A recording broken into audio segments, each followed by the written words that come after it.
கன்னி தெய்வம் துணை. கன்னி தெய்வத்தை வழிபடக்கூடிய கன்னி தெய்வங்களின் குடும்ப உறவுகளாகிய என் அன்பு உறவுகள் அனைவருக்கும் என்னுடைய நெஞ்சார்ந்த வணக்கங்களை தெரிவித்துக் கொள்கிறேன்.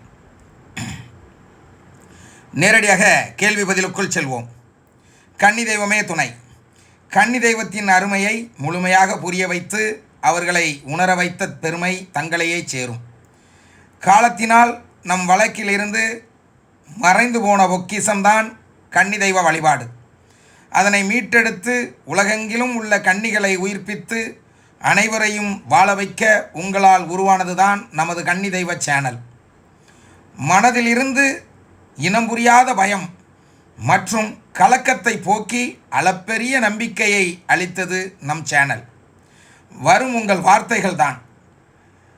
காலம் உள்ளவரை கன்னி தெய்வங்களின் புகழும் உங்கள் பெயரும் நம் சேனலில் ஒலித்து கொண்டே இருக்கும். அத்தைகளின் ஆசீர்வாதம் துணை என்று கூறியிருக்கிறார். மகிழ்ச்சி உறவே, மாற்று கருத்தே இல்லை. உங்களுடைய வார்த்தைகள் அனைத்தும் உண்மை. நன்றி நன்றி நன்றி. மீண்டும் அடுத்ததொரு கேள்வியா இல்லை வாழ்த்துக்களா என்று பார்ப்போம். கன்னி தெய்வத்தை கண்டறிய செய்து வழிபட வழிவகுத்த நம்மளது கன்னி தெய்வ சேனலுக்கு இனிய பிறந்தநாள் வாழ்த்துக்கள் ஐயா. இன்னும் கன்னி தெய்வத்தை பற்றி பல விஷயங்களை அனைவரும் தெரிந்து கொள்ள இந்த சேனல் எங்களுக்கு உதவியாக இருக்கும் ஐயா. கன்னி தெய்வம் துணை ஐயா, கன்னி தெய்வம் துணை ஐயா, கன்னி தெய்வமே துணை. ரூபனிசா லைசால் அத்தைகள் துணை. இன்று மட்டுமே இது 3வது பதிவு. இது தினமும் இருந்தால் நன்றாக இருக்கும். ஆனால் அது முடியுமா என்றால் கொஞ்சம் சிரமம்தான். ஆனால் தினமும் ஒரு பதிவாவது போடுங்கள் அப்பா. அப்பா, நான் இப்போது 2 மாத காலமாக மிகவும் கஷ்டமான சூழ்நிலையில் வாழ்ந்து வருகின்றேன். ஆனாலும் உயிர் வாழ்கின்றேன் என்றால் என்னுடைய கன்னி அம்மா இருக்காங்க என்ற நம்பிக்கையில்தான்.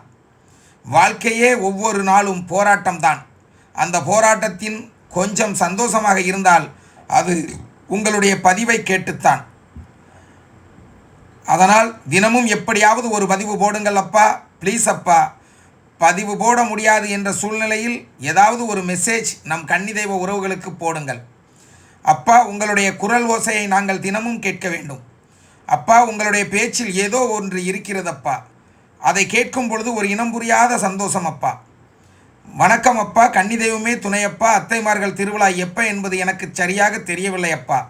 எனக்கு அந்த தேதியை மட்டும் தெரியப்படுத்துங்கள் அப்பா. கன்னி தெய்வமே துணையப்பா என்று கூறியிருக்கிறார்கள். ரூபனிசா லைசால் அத்தைகளின் திருவிழா வரும் ஆகஸ்ட் 15ஆம் தேதி நடைபெறும். தமிழுக்கு ஆடி 30. நாம் எப்பொழுதுமே ஆடி 30 என்ற வார்த்தையை தான் குறிப்பிடுவோம். அந்த தேதியை தான், தமிழ் தேதியை தான் குறிப்பிடுவோம். இந்த வருடம் அது ஆகஸ்ட் 15ஆம் தேதி வருகிறது. மாணவ செல்வங்களுக்கெல்லாம் பள்ளிகள் விடுமுறை தான். உங்கள் அனைவருக்கும் இது 100 வருட அழைப்பு என்று நான் கூறியிருந்தேன். ரொம்ப வெகு தூரமாக இருந்தால் சிரமப்பட்டு வர வேண்டாம். அருகில் இருந்தால் தாராளமாக வாருங்கள். திசையன் விலை வந்து இறங்கி ரூபனிசா லைசால் எட்வர்ட் வீடு எங்கே இருக்கிறது என்று யாரிடம் கேட்டாலும் சொல்வார்கள். ஆடி 30 அத்தைகளின் திருவிழா அமர்க்களமாக சந்தோஷமாக ஆடி 1 பேசப்பட்டு கொண்டிருக்கிறது நம் இல்லத்தில். என்னென்ன செய்யலாம், எப்படி செய்யலாம் என்றெல்லாம் சிந்தித்து கொண்டிருக்கிறோம். மிகவும் சீரோடும் சிறப்போடும் நான் வணங்கக்கூடிய அத்தைகள் சிறப்பாக அதை நடத்தி தந்து கொண்டிருக்கிறார்கள் வருடம் தவறாமல். இது 29வது வருடம் மிகச் சிறப்பாக இருக்கும் என்பதில் எந்தவித சந்தேகமும் இல்லை. ஆனால் 29வது வருடம்தான் சிறப்பாக இருக்குமா என்று கேட்டால் இல்லை. வருடம் மிக மிக மிக மிக மிக சிறப்பாக இருக்கும். அத்தைகளின் ஆசீர்வாதத்தோடு நடைபெறக்கூடிய இந்த திருவிழா ஆடி 30 இது நம் திருவிழா. ஜாதி மதங்களை கடந்த திருவிழா. அத்தைகளின் அற்புதமான திருவிழா. நான் யாரையும் தனிப்பட்ட முறையில் ஒவ்வொருவரையும் அழைப்பது கிடையாது. ஒட்டுமொத்தமாக யார் என்னிடத்தில் பழகினாலும் ஒரே வார்த்தையாக கூறிவிடுவேன், இது உங்களுக்கு 100 வருட அழைப்பு என்று. மகிழ்ச்சி உறவே, மீண்டும் அடுத்த ஒரு கேள்விக்குள் செல்வோம். இந்த மகள் ஆசைப்பட்ட மாதிரி தினமும் ஒரு பதிவு போட ஆசைதான். ஆனால் ஒவ்வொரு உறவுகளும் என்னை பார்ப்பதற்கு நேரடியாக வருவதனால் என்னால் அதை செய்ய முடியவில்லை. நேற்றைய முன்தினம் காலை 9 மணிக்கு பேச ஆரம்பித்தேன். நைட்டு 7 மணிக்கு முடித்தேன். கிட்டத்தட்ட 10 மணி நேரம் இருந்த இடத்துலேருந்து பேசியிருக்கிறேன். இன்றைக்கும் அதே போன்று தான். மதுரை மேலூரைச் சேர்ந்த ஒரு உறவிடம் பேசி கொண்டிருந்தேன். அவர்களது இல்லத்தில் ஆடி மாதத்திற்குள் கன்னி தெய்வத்தை உள்ளே எடுக்க வேண்டும் என்ற எண்ணத்தில் கேட்டுக்கொண்டிருந்தார்கள். பின்பு சென்னையில் இருக்கக்கூடிய அன்பு நண்பர் சரவணன், அன்பு தம்பி, அவர்களிடத்திலே பேசிக்கொண்டிருந்தேன். அவர்களது இல்லத்திலும் கன்னி தெய்வத்தை இந்த ஆடி மாதத்திலே எடுக்க வேண்டும் என்று வந்திருக்கிறார்கள். அன்பானவர்களே, ஆடி மாதம் என்பது ஒரு உயர்ந்த மாதம்தான் கன்னி தெய்வத்திற்கு. ஆனாலும் நான் அதை சரிவர செய்து கொண்டு போக வேண்டியதென்றால் ரொம்ப சிரமப்பட்டு தான் வரணும். ஆகவே அடுத்த வருடமெல்லாம் ஆடி மாதத்தில் என்னை வழிபடக்கூடிய வீட்டிற்கு சென்று வழிபாடுகளை நடத்தும் இடத்தை பார்க்க வழிகாட்டுங்கள். மற்றவர்கள் கன்னி தெய்வத்தை எடுக்க வேண்டுமென்றால் ஆடி மாதத்திற்கு முன்பே எடுத்து ஆடி மாதத்தில் வைத்து வழிபட வேண்டும் என்று எண்ணுங்கள். மகிழ்ச்சி உறவுகளே, அடுத்தபடியாக ஒரு கேள்வி என்று பார்க்கிறேன். கேள்வியா இல்லை பெரிய பேராகிராஃபெல்லாம் இருக்குது. ராஜகுரு என்பவர் எழுதி அனுப்பியிருக்கிறார், திருநெல்வேலியிலிருந்து. பார்க்கலாம். கன்னி தெய்வம் துணை. ஐயா, நமது கன்னி தெய்வம் சேனல் 2ஆம் ஆண்டில் அடியெடுத்து வைப்பதற்கு முதற்கண் வாழ்த்துக்கள். நமது சேனல் மென்மேலும் வளர்ந்து என்னை போன்ற கன்னி தெய்வ குடும்ப உறவுகள் அனைவருக்கும் மிகவும் பயனுள்ளதாக பல தகவல்களை எடுத்துரைத்து எப்படியெல்லாம் நாம் நமது கன்னி தெய்வத்தை வணங்கி வாழ்வில் வளம் பெற வேண்டும் என்று அனைவருக்கும் மிகவும் அருமையாகவும் தெளிவாகவும் புரிய வைத்து உள்ளது. ஒரு சிறிய ஏக்கம் என்னவென்றால், இந்த நாளில் நமது சேனல் தனது 300வது பதிவு வந்திருந்தால் நன்றாக இருக்கும் என்பதுதான். ஐயா, இன்றைய பதிவில் குலதெய்வம், கன்னி தெய்வம், இஷ்ட தெய்வம் பற்றி தங்களின் விளக்கம் மிகவும் அருமை என்று அருமையாக கூறியிருக்கிறார் திருநெல்வேலியைச் சார்ந்த அன்பு உறவு ராஜகுரு என்பவர். மகிழ்ச்சி உறவே, இன்னும் இது போன்ற பல விஷயங்களை இங்கே நாம் பேச இருக்கின்றோம். பல உறவுகளுக்கு கன்னி தெய்வத்தை பற்றி எடுத்து கூற இருக்கின்றோம். கோடான கோடி மக்கள் கன்னி தெய்வத்தை வழிபட இருக்கிறார்கள். நம் கடமை கன்னி தெய்வம் என்றால் என்ன என்பதை உலகத்திற்கு எடுத்துச் சொல்வது. நம்மிடமிருந்து பெற்றுக்கொண்டு கன்னி தெய்வத்தின் அருமை பெருமைகள் எல்லாம் தெரிந்து கொண்டு கன்னி தெய்வத்தை வழிபட்டு வாழ்வில் வளமோடு வாழ வேண்டும் என்ற எண்ணத்தில் நான் உங்களுக்கு இதை சொல்லித் தருகிறேன். பல உறவுகளை பார்த்து விட்டேன். வருவார்கள், கன்னி தெய்வத்தை பற்றி தெரிந்து கொள்வார்கள்.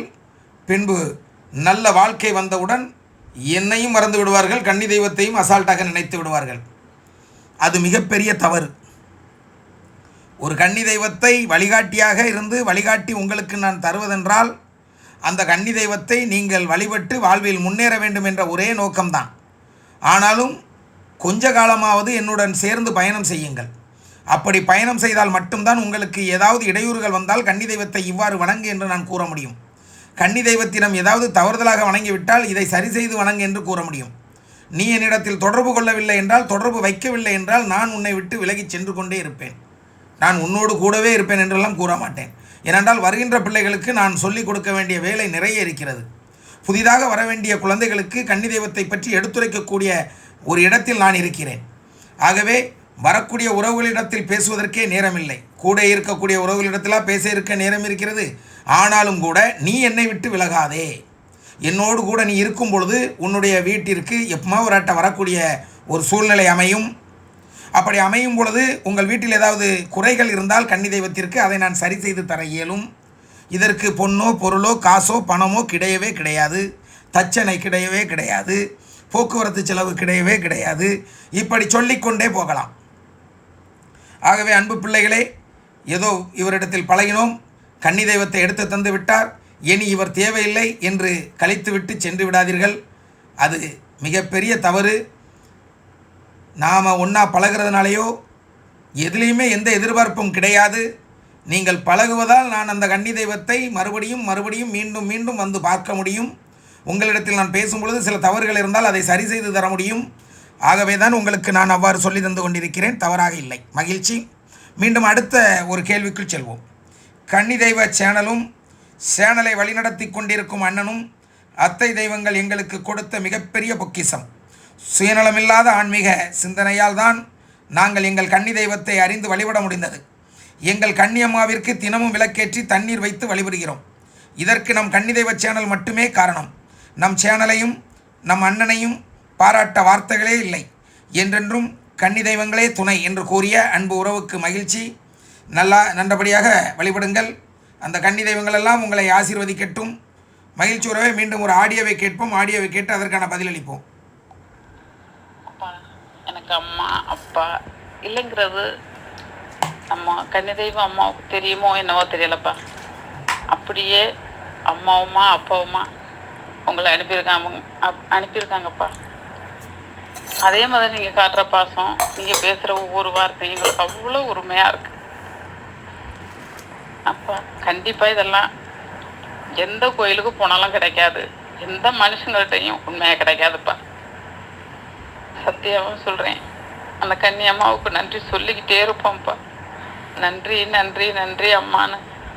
கன்னியம்மா நம்ம வீட்டிலே இருக்கிறதையும் இல்லாமல் அவங்கவுங்க வீட்டுக்குள்ளேயும் கன்னியம்மா இருக்குங்கிறதையும் தெரியப்படுத்தி அவங்களையும் வணங்க வச்சு இப்படியெல்லாம் செய்கிறதுக்கு மனுஷனால முடியாதுப்பா. கண்டிப்பாக மனுஷ உருவத்தில் நீங்கள் தெய்வம் தாப்பா. மகிழ்ச்சி அம்மா. என்றும் உன் குடும்பத்தில் ஒருவனாக இருப்பேன், நீயும் என் குடும்பத்தில் ஒருத்தியாக இருப்பாய் என்பதில் எந்தவித மாற்று கருத்தும் கிடையாது. கலங்காதே. எப்பொழுது பேசினாலும் உயிர்ப்போடு பேசு, மகிழ்ச்சியோடு பேசு. மனதில் உள்ள பாரத்தை எல்லாம் கலட்டி வைத்துவிடு. எதை கொண்டு வந்தோம் கொண்டு செல்வதற்கு, கொண்டு வந்தது உயிரை, கொண்டு செல்வது உயிரை. ஆகவே எதை பற்றியும் கவலைப்படாதே. உன் குழந்தைகள் வாழும் என்ற நல்லெண்ணத்தோடு, அந்த கன்னி தெய்வத்தின் பிடிமானத்தோடு வாழ்ந்து வாழ்வில் எல்லா வளமும் பெற உன்னை வாழ்த்துகிறேன். மீண்டும் அடுத்த ஆடியோவை கேட்டு அதற்கு பதிலளிப்போம். அப்பா, கன்னியம்மா கொடுத்துருக்குற உறவு உங்கள் மூலமாக, நம்ம சேனல் மூலமாக நாங்கள் தெரிஞ்சுக்கிட்ட விஷயம் இது எனக்கு மட்டும் இல்லாமல் என் பிள்ளைகளுக்கு மட்டும் இல்லாமல் 7 ஜென்மத்துக்கும் தலைமுறையும் தாங்கி நிற்கும். இந்த விஷயம் உங்களால் தெரிஞ்சுக்கிட்டது ரொம்ப நன்றிப்பா, ரொம்ப மகிழ்ச்சிப்பா, ரொம்ப சந்தோஷம்ப்பா. இதுக்கு முன்னால் பேசியிருந்தேன், என்னால் பேசுறது வார்த்தையெல்லாம் இல்லைப்பா. அழுக மட்டும்தான்ப்பா வந்துக்கிட்டே இருந்துச்சு. அது ஏன்னு தெரியலப்பா. உங்கள் குரலை கேட்டு 3 மாதம் அழுது. நீங்கள் வந்துட்டு போன 3 நாள் ஆகும். வெளியிலே சொல்ல முடியாமல் அழுதுகிட்டே தான் இருந்தேன். ஆனால் அப்பாவுக்கு நான் அழுதுகிட்டு கஷ்டத்தோடு பேசுகிறது பிடிக்காந்தாப்பா 3 நாள் நான் பேசலை. அதனால தான்ப்பா நேற்றுக்கு அவள் தான்ப்பா போட்டா, பாப்பா தான்ப்பா போட்டா. கன்னி தெய்வ சேனல் ஃபஸ்ட்டு ஆரம்பித்த நாள் ஞாபகம் வச்சுக்கோங்கப்பான்னு சொன்னியம்மா. இப்போ எல்லாரும் வாழ்த்துக்க சொல்லிக்கிட்டு இருக்காங்க, நீ சொல்லலையான்னு கேட்டா. எனக்கு எழுத வரல, பேசினாதான், பேசி அனுப்புனாதான். பேசி அனுப்புனா எனக்கு அழுக தான் வருது, என்னால் பேச முடியாதுன்னு. நான் பேசிக்கிறேன், எனக்கு பேச முடியும், நான் பேசுகிறப்போ நான் பேசிக்கிறேன், இன்றைக்கி நீ மட்டும் இதை அனுப்பி வைன்னு சொன்னேன்ப்பா. அதான்ப்பா பாப்பா நேற்றுக்கு அனுப்பி வச்சா. இன்னைக்கு காலையில் பதிவில் பார்த்தேன்ப்பா. ரொம்ப சந்தோஷம்ப்பா. இப்படி மகிழ்ச்சி அம்மா, மிகவும் மகிழ்ச்சி. உண்மைதான். எப்பொழுது என்னிடத்தில் பேசினாலும் கவலையோடு பேசாதே, சந்தோஷத்தோடு பேசு என்று கூறுபவன் நான். மகிழ்ச்சி. உன்னுடைய வாழ்வில் சந்தோஷம் நிலைக்கட்டும். மீண்டும் அடுத்த ஆடியோவை கேட்டு பதிலளிப்போம். அதுபோல் காலகாலமாக, ஆண்டாண்டு காலமாக இந்த குரல் மக்கள் மத்தியிலே ஒலித்து கொண்டிருக்கும். இந்த யூடியூப் வழியாக கன்னி தெய்வத்தின் அருமை பெருமையெல்லாம் இன்னும் பல விஷயங்களை கூறுவேன். இன்னும் நான் பேசவே ஆரம்பிக்கவில்லை. 308 பதிவு என்பது எனக்கு மிகவும் சாதாரண பதிவுதான். நான் இன்னும் பேச வேண்டிய காலங்கள் நிறைய இருக்கிறது. நிறைய பேசப்பட வேண்டிய காரியங்கள் எல்லாம் இருக்கிறது. முழுமையாக நடந்த உண்மை சம்பவங்களை எல்லாம் இங்கே நான் வெளிப்படுத்த இருக்கிறேன். எப்பொழுது வெளிப்படுத்துவேன் என்பது எனக்கு தெரியாது. நிச்சயமாக வெளிப்படுத்துவேன். அத்தைகளின் ஆசீர்வாதத்தோடு அது நடைபெறும். இப்பொழுது அடுத்த ஆடியோவை கேட்டு அதற்கு பதிலளிப்போம். அப்பா, கடைசியாக எங்கள் அம்மா வீட்டுக்கு வந்துட்டு போனது, எங்கள் சின்ன பாப்பா பிறந்து ஹாஸ்பிட்டல்லேருந்து வீட்டில் கொண்டாந்து விட்டுட்டு போனாங்கப்பா. என்னை விட்டுட்டு போகும்போது இதே மாதிரி தான் குழந்தைய தொட்டில் போட்டுட்டு அம்மா போகிற வழியை வந்து பார்த்துக்கிட்டே நின்னேன்ப்பா. அதே மாதிரி தான்ப்பா அன்றைக்கி நீங்கள் போனோம் பார்த்துக்கிட்டு இருந்தேன். என் அம்மா காட்டுற பாசம் அப்படியே எங்கள் அம்மாவை உங்கள் மூலம் நான் பார்த்தேன்ப்பா அன்னைக்கு. நன்றிப்பா. இந்த உறவு கொடுத்த கன்னி தெய்வத்துக்கு, ரோபினிஷம்மா லைசால் அம்மாவுக்கு நன்றிப்பா. கோடான கோடி நன்றிப்பா. கன்னி தெய்வம் துணைப்பா. மகிழ்ச்சி அம்மா. எப்படி உன் மனதில் நான் தாய் போன்று தெரிகிறனோ அப்படியே உன் வீட்டிற்கு நான் தாயாகவே இருக்க ஆசைப்படுகிறேன். இது மட்டுமல்ல, உன்னை போன்ற பல உறவுகளை எனக்கு தந்த கன்னி தெய்வங்களுக்கு நான் நன்றி கூறியாக வேண்டும். எங்கோ பிறந்தோம், எங்கோ வளர்ந்தோம், எங்கோ படித்தோம், எப்படியெல்லாமோ வாழ்ந்தோம். ஆனால் இன்று உலகம் முழுக்க உள்ள கன்னி தெய்வ குடும்ப உறவுகளுக்கு நான் தந்தையாகவும், தமையனாகவும், சகோதரனாகவும், அன்பு ஆசானாகவும், குருவாகவும், ஐயாவாகவும், இப்படி சொல்லிக்கொண்டே போகலாம். சாமியாகவும் இப்படி எத்தனையோ வார்த்தைகளில் என்னை அழைக்கிறார்கள். இத்தனை உறவுகளை கொடுத்த நான் வணங்கக்கூடிய இதோ உங்கள் முன்பே தெரிந்து கொண்டிருக்கக்கூடிய அந்த மூவரின் ஆசீர்வாதம்தான் காரணம். என்னை வளர்த்தவர்கள் இவர்கள், வளர்ந்தவன் நான். அவர்கள் சொல்லித்தந்த பாதையில் நடந்து சென்று கொண்டிருக்கிறேன். ஆனால் இன்று உலகம் முழுக்க கன்னி தெய்வத்தை பற்றி நான் பேசுவேன் என்று ஒரு பொழுது கூட நான் நினைத்து பார்த்ததில்லை. ஏதோ கன்னி தெய்வம் நமக்கு கிடைத்திருக்கிறது, வணங்குகிறோம், நிம்மதியாக வாழ்கிறோம் என்று வாழ்ந்து வந்த நான் உலகத்திற்கு தான தர்மங்களை செய்தேன். அத்தைகளின் ஆசீர்வாதத்தால், அவர்கள் தந்த பணத்தால் செய்து கொண்டே இருந்தேன். ஆனால் இன்று அதையெல்லாம் விட மீன் பிடிக்க கற்றுக் கொடுத்து கொண்டிருக்கிறேன் என்பதுதான் உண்மை. ஒரு மீனை கையில் தருவதற்கு பதிலாக, ஒரு உணவை கையில் தருவதற்கு பதிலாக உங்கள் கையிலே மிகப்பெரிய செல்வத்தையும், மிகப்பெரிய பொக்கிஷத்தையும், மிகப்பெரிய தொழிலையும், மிகப்பெரிய கல்வியையும், நல்ல ஞானத்தையும், நீண்ட ஆயுசையும் கன்னி தெய்வத்தின் மூலமாக உங்களுக்கு தந்து கொண்டிருக்கிறேன். இது எவ்வளவு பெரிய பாக்கியம் எனக்கு! இத்தனை உறவுகளை வாழ வைப்பதற்கு வழிகாட்டி, அவர்கள் வீட்டில் உள்ள கன்னி தெய்வத்தை எடுத்து வழிபட வைத்து அந்த குடும்பத்தை வாழையடி வாழையாக வாழ வைக்கக்கூடிய ஒரு பக்குவமான இடத்தை எனக்கு இறைவன் தந்திருக்கிறான், படைத்தவன் தந்திருக்கிறான். ஆனால் படைத்தவனே தந்தாலும் அதை நிலைவரச் செய்ய வைத்தது அத்தைகள் தான். அவர்கள் இன்றே வந்து இது போதும், இனி நீ பேச வேண்டாம் என்றால் என் பேச்சு நின்றுவிடும், நிறுத்தி விடுவேன், இந்த யூடியூப் சேனல் பக்கம் வரவே மாட்டேன். ஆனால் என்னை இதுவரை தடை செய்யாமல் என்னை பேச வைத்து அழகு பார்க்கிறார்கள் என்றால் இதுவும் அவர்களுடைய விளையாட்டில் ஒன்றுதான் என்று நம்புவேனே தவிர எந்தவித சந்தேகமும் கிடையாது. இன்னும் பல ஆண்டுகள் காலமாக இங்கே கன்னி தெய்வத்தை பற்றி உலகத்திற்கு எடுத்துச் சொல்லி கோடி மக்களை கன்னி தெய்வத்தை வழிபடச் செய்ய வேண்டும் என்பதுதான் என்னுடைய நோக்கம். வழிபடுவார்கள் என்பது எனக்கு நன்கு தெரியும். அதே போன்று அடுத்த ஆடியோவை கேட்டு அதற்கு பதிலளிக்கிறேன். மகிழ்ச்சி மகளே, உன்னை போன்ற உறவுகளையெல்லாம் பெற்றது மிகப்பெரிய மகிழ்ச்சி. மீண்டும் அடுத்த ஆடியோவை கேட்போம். கன்னி தெய்வங்கள் துணை, நமது ரூபினிஷா லைசால் அத்தைகள் துணை. வணக்கம் அண்ணா, நான் மதுரையிலிருந்து சித்ரா பேசுகிறேன் அண்ணா. அண்ணா ரொம்ப ரொம்ப ரொம்ப சந்தோஷமாக இருக்கேண்ணா. என்னோட சந்தோஷத்துக்கு இன்றைக்கி அளவே இல்லை அண்ணா. உங்கள் சேனலை 10 நாளாக தான் நான் பார்த்துட்டு இருக்கேன். அதனால் எனக்கு இருந்த கேள்விகளை உங்கள்கிட்ட நான் கேட்டிருந்தேன். உங்கள்கிட்ட பதில் கிடைக்காதான்னு நைட்டு 11:40 வரையும் வாட்ஸ்அப்பில் எதிர்பார்த்துட்டு இருந்தேன்னா எனக்கு பதில் வரலை. கொஞ்சம் மனவேதனையோடு தான் தூங்கினேன். அதுக்கப்புறம் இன்னைக்கு கவலைப்பட வேண்டாமம்மா. எத்தனை கேள்விகள் வேண்டுமானாலும் கேட்டுக்கொண்டே இருங்கள், நிச்சயமாக பதில் உண்டு. கேள்விகள் விடுபடாது, ஆனால் சற்று காலதாமதமாகும். காரணம், முன்பெல்லாம் தினமும் 2 பதிவுகள் போடுவேன். இப்பொழுது வாரம் 2 பதிவோ 3 பதிவு போடுவதே மிகப்பெரிய கடினமான வேலையாக இருக்கிறது. தினமும் பதிவு போட வேண்டும் என்பது என்னுடைய விருப்பம், ஆனால் போட முடியவில்லை. நிறைய உறவுகள் என்னை நேரடியாக பார்க்க வந்து விடுகிறார்கள். ஃபோன் நம்பர் கிடைத்து விடுகிறது, அட்ரஸ் கிடைத்து விடுகிறது என்பதனால் உடனடியாக வந்து விடுகிறார்கள். ஆகவே பதிவுகள் வர காலதாமதமாகுமே தவிர, ஆனால் உங்களுடைய கேள்விகளுக்கு பதில் இல்லாமல் போகாது. எல்லா கேள்விகளுக்கும் என்னிடத்தில் பதில் இருக்கிறது, நிச்சயமாக தருவேன். மீண்டும் தொடர்ந்து உங்களுடைய ஆடியோவை கேட்டு பதிலளிக்கிறேன். வீடியோ பார்க்குறப்போ எனக்கான பதிலை இன்றைய பதிவுலையே போட்டிருந்தீங்க. நான் எதிர்பார்க்கவே இல்லை. என்னோட கேள்விகள் வந்து சேனலில் ஒளிபரப்பாகும்னு எனக்கு இந்தளவுக்கு நான் எதிர்பார்க்கவே இல்லைண்ணா. அதுக்கான பதிலை எனக்கு அதிலே சொல்லியிருந்தீங்க. ரொம்ப ரொம்ப ரொம்ப சந்தோஷமாக இருக்குங்கண்ணா. நன்றி அண்ணா. நீங்கள் சொன்னது போல் வாடகை வீட்டில் 4 முக விளக்கு வைத்து வணங்கிட்டு இருக்கேன் நான் டெய்லி. விரைவில் சொந்த வீடு அமைத்து தங்களை அழைத்து கன்னி தெய்வத்தை வீட்டிற்குள் அழைப்பேன்னு நம்பிக்கை வந்துருச்சுன்னா ரொம்ப ரொம்ப ரொம்ப நன்றி அண்ணா. என்ன பேசுகிறேன்னு எனக்கு தெரியல, அந்தளவுக்கு நான் பதட்டத்தோடையும் ரொம்ப இதோட தான் சந்தோஷத்தில் பேசிகிட்டு இருக்கேன். நான் ரொம்ப பதட்டத்தோடு பேசினாலும் சந்தோஷத்தோடு பேசியது தான் சரியான வார்த்தை. அதெல்லாம் மட்டுமல்ல, வாடகை வீட்டில் 4 முக விளக்கேற்றி வழிபட்டு வருகிறேன். மிக விரைவில் சொந்த வீடு வாங்குவேன் என்ற தன்னம்பிக்கை நிச்சயம் வெற்றி பெறும். உங்களோடு கூட இருந்து உங்கள் கன்னி தெய்வம் வெற்றி பெற வைப்பார்கள் என்று கூறிக்கொண்டு அடுத்த ஆடியோக்குள் செல்கிறேன்.